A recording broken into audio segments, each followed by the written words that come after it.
Across the vast blue waters of the West Philippine Sea lies a front line that rarely makes global headlines. It is not defined by roaring fighter jets, missile launches, or large-scale naval clashes. Instead, this front line exists in silence, persistence, and daily presence.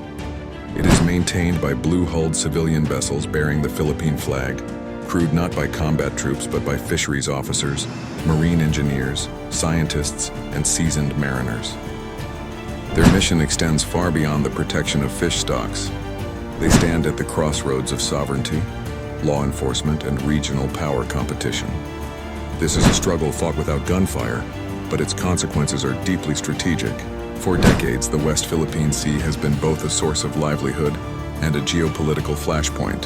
Filipino fisherfolk have depended on these waters for generations, relying on its rich marine resources for food, income, and cultural identity. Yet in recent years, their traditional fishing grounds have become increasingly contested. What once was a matter of fisheries management has evolved into a broader challenge involving territorial claims, gray zone tactics, and international law. At the center of this evolving maritime landscape is the Bureau of Fisheries and Aquatic Resources, BFAR, and its growing fleet of multi-mission offshore vessels, MMOVs. These ships may appear unassuming compared to naval destroyers or missile-armed frigates, but their role is far more complex than their civilian appearance suggests. They are instruments of state policy, operating under the banner of law, science, and humanitarian responsibility. The West Philippine Sea dispute is often framed as a military standoff between nations. However, the reality on the water tells a different story. Most confrontations do not involve warships exchanging threats. Instead, they occur between civilian and quasi-civilian vessels, fishing boats, Coast Guard ships, and maritime militia, operating in the gray zone between peace and conflict. Illegal, unreported, and unregulated fishing, commonly referred to as IUU fishing, has long been a problem across Southeast Asia. For the Philippines, IUU fishing threatens food security, coastal livelihoods, and marine ecosystems. But in the West Philippine Sea, this issue is compounded by geopolitics. Foreign vessels do not simply fish illegally. They often operate in coordinated groups, linger for extended periods, and receive support from larger ships. These activities blur the line between civilian behavior and state-directed action. China's maritime militia, in particular, has become a defining feature of this gray zone environment. These vessels often appear as ordinary fishing boats, but their operations are far from accidental. They anchor in disputed areas, shadow Philippine vessels, block access to traditional fishing grounds, and create a sense of permanence meant to normalize foreign presence. Their objective is not immediate confrontation, but gradual control through sustained occupation. This is where the Philippine response becomes both subtle and strategic. Rather than relying solely on military assets, the Philippines has increasingly turned to civilian agencies to assert its rights under international law.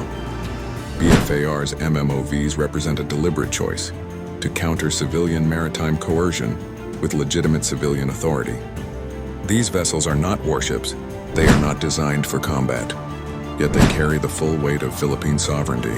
Every patrol conducted, every resupply mission completed, and every escort provided to Filipino fisherfolk sends a clear message.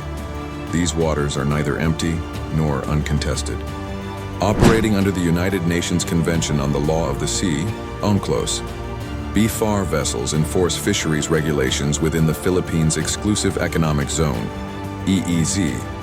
They document illegal activities, gather evidence, conduct marine research, and provide direct assistance to local fishing communities.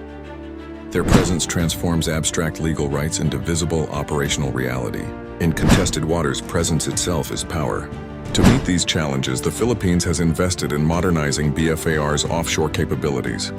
The result is a fleet designed not only for fisheries management, but for endurance, presence, and multi-role operations in distant waters. BFAR's modern vessels are built around two main classes, each serving a distinct but complementary role. Both classes were constructed domestically by Josefa Slipways Incorporated, a Philippine shipbuilder, using designs developed by the renowned Australian naval architecture firm Incat Crowther. This partnership reflects a broader national strategy, combining international design expertise with local industrial capability. The goal is not merely to acquire ships, but to build long-term maritime capacity at home. These vessels are engineered to operate far from shore for extended periods, They are equipped with modern navigation systems, communication suites, rigid hull inflatable boats, RHIBs, and facilities to support humanitarian and scientific missions. Their blue hulls clearly mark them as civilian, yet their capabilities allow them to function effectively in demanding and contested environments. One of the most significant advantages of BFAR's MMOVs is their ability to remain on station for days or even weeks at a time. In maritime disputes, endurance matters. A vessel that can stay longer, resupply others, and maintain continuous presence exerts quiet but persistent influence. Unlike short patrols that come and go, extended deployments establish routine. They create predictability for Filipino fisherfolk and uncertainty for illegal operators. Over time, this presence undermines attempts to portray disputed areas as uncontested or abandoned. Visibility is equally important. BFAR vessels are not hidden assets. Their operations are documented, reported, and often shared publicly. This transparency reinforces the Philippines' legal position and builds international awareness of activities in the West Philippine Sea. In modern maritime strategy, documentation and narrative are as important as steel and fuel. Traditional military logic often emphasizes dominance through superior firepower, but the challenges in the West Philippine Sea demand a different approach. Escalation carries significant risks, not only for national security but for regional stability. Civilian agencies like BFAR provide an alternative, one that asserts rights without triggering armed conflict. This approach does not replace military and Coast Guard capabilities. Instead, it complements them. By placing civilian vessels at the forefront, the Philippines reinforces the legal and moral foundation of its actions. Any interference with BFAR operations is interference with lawful civilian activity, not a military provocation. This distinction matters deeply in international perception. The story of BFAR's MMOVs is not just about ships, it is about strategy. It represents a layered model of maritime defense where civilian agencies, law enforcement, and military forces each play defined roles. BFAR asserts presence and legality.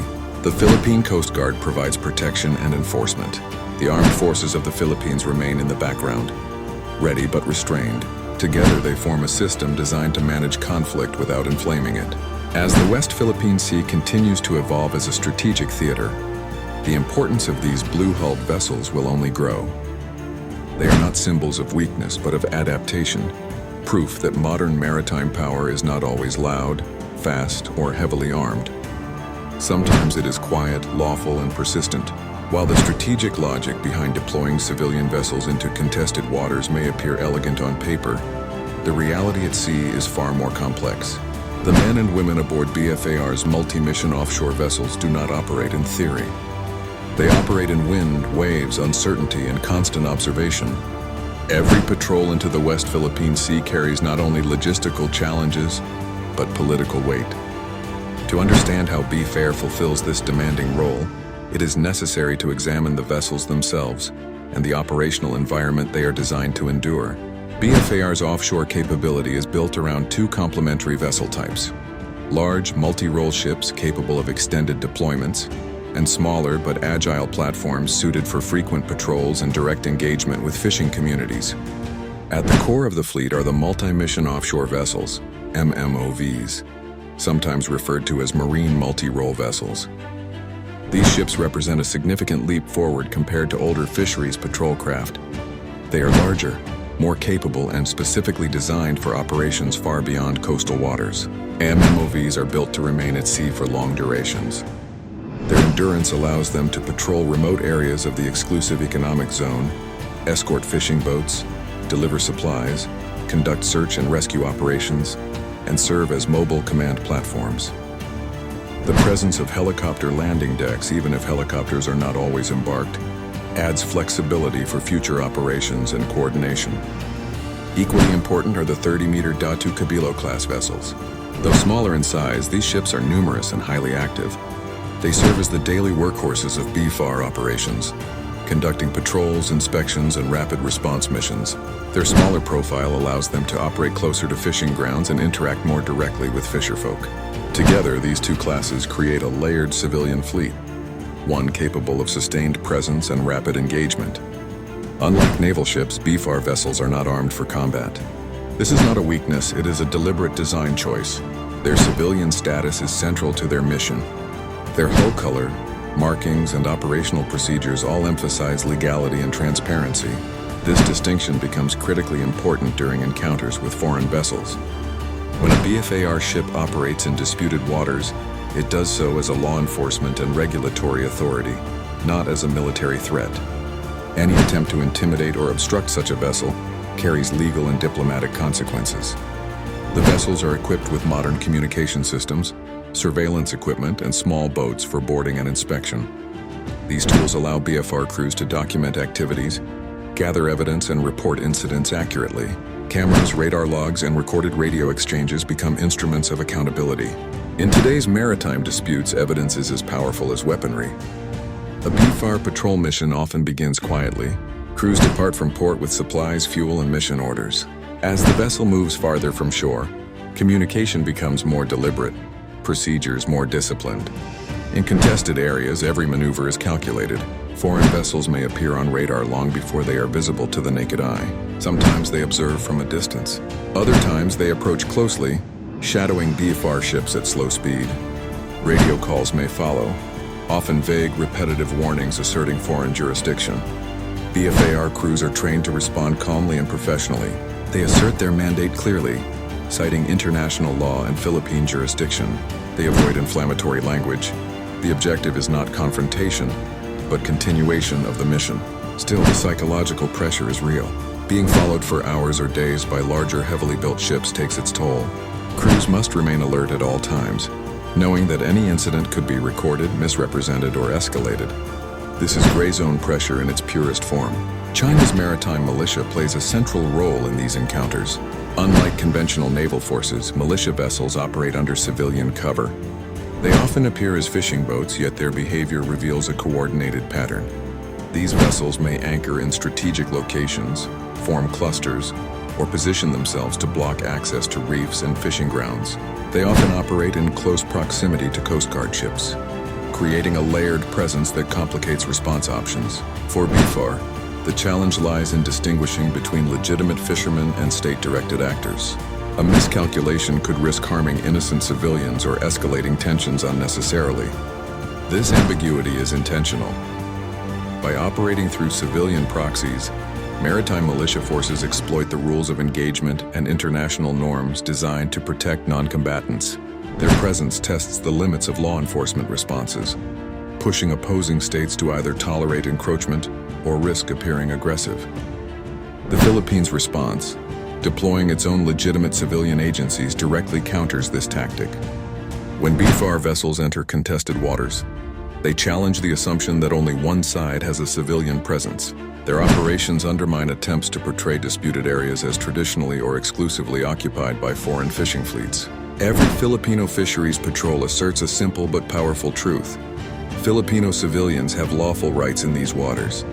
This approach denies the effectiveness of maritime militia tactics. If civilian presence is used to justify territorial claims, then legitimate civilian activity becomes a form of resistance. BFAR vessels document, report, and persist, turning everyday operations into acts of sovereignty. Importantly, this strategy avoids militarizing the situation.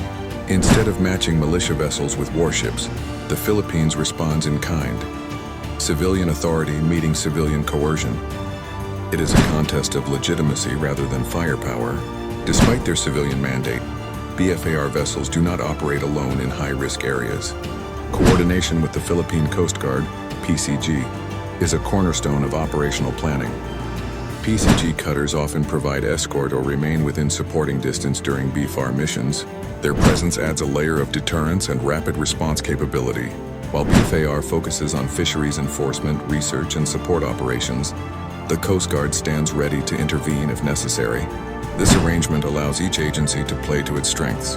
BFAR maintains its civilian posture, while PCG provides security and law enforcement authority. The relationship is not hierarchical but collaborative. Communication between BFAR and PCG is continuous. Patrol routes, threat assessments, and contingency plans are coordinated in advance.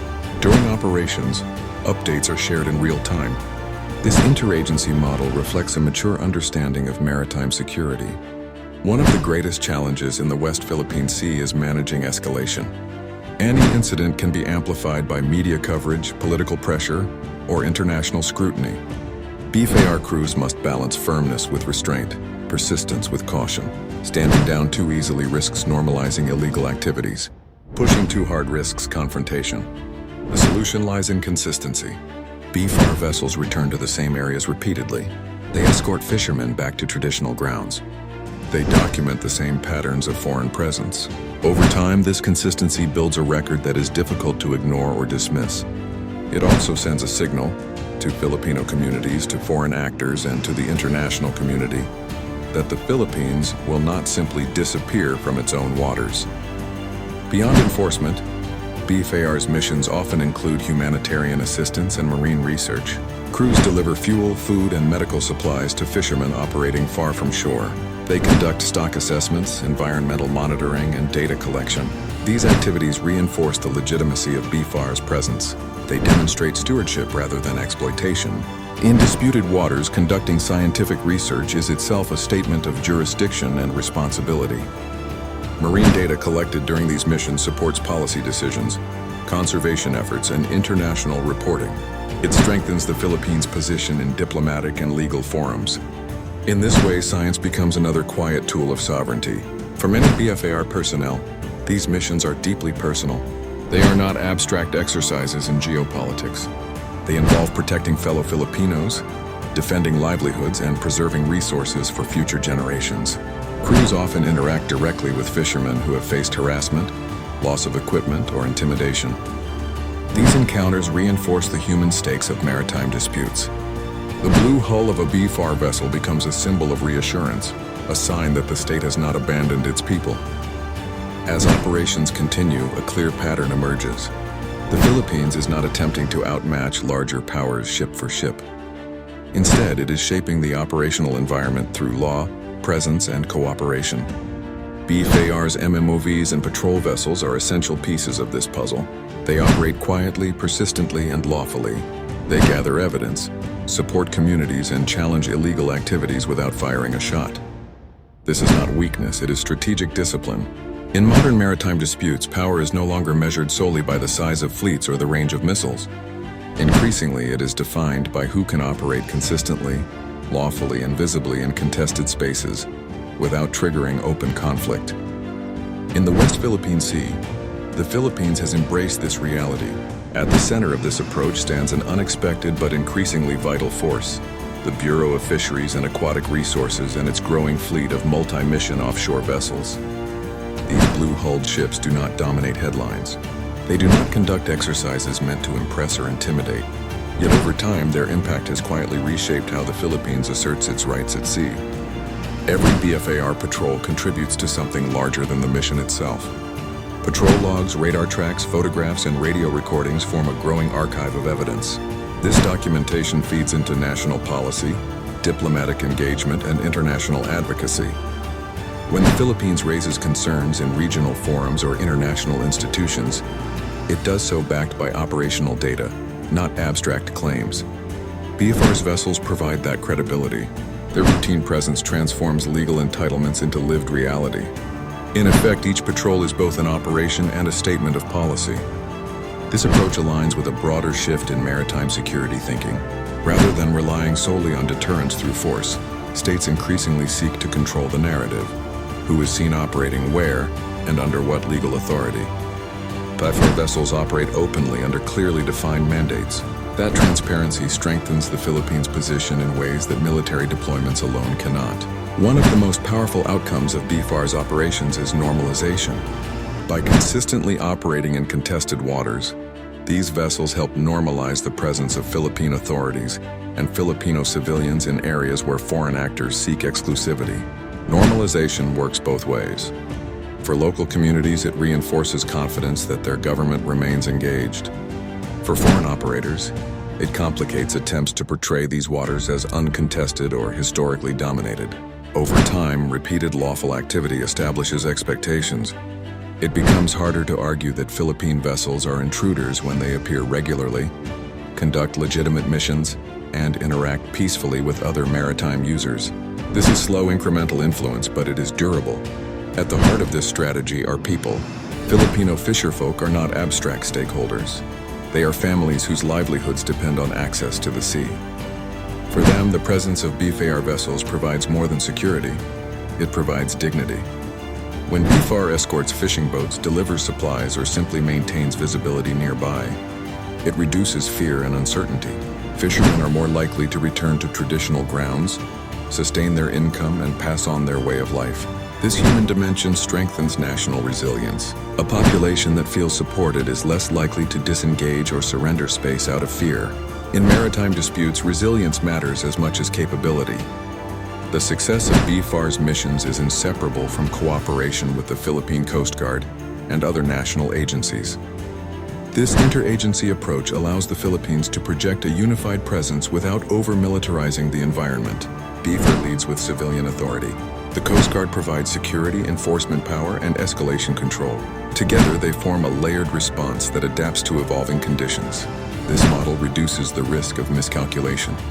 Civilian vessels remain at the forefront, while armed assets remain available but restrained. It signals resolve without provocation.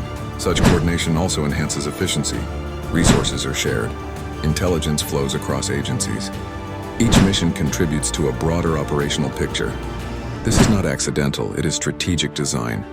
Beyond national borders, BFAR's operations influence how the West Philippine Sea is perceived regionally and globally. International observers see civilian agencies operating lawfully under UNCLOS. They see restraint in the face of pressure. They see commitment to rules-based order. This matters in diplomacy. Countries weighing their own responses to maritime coercion take note.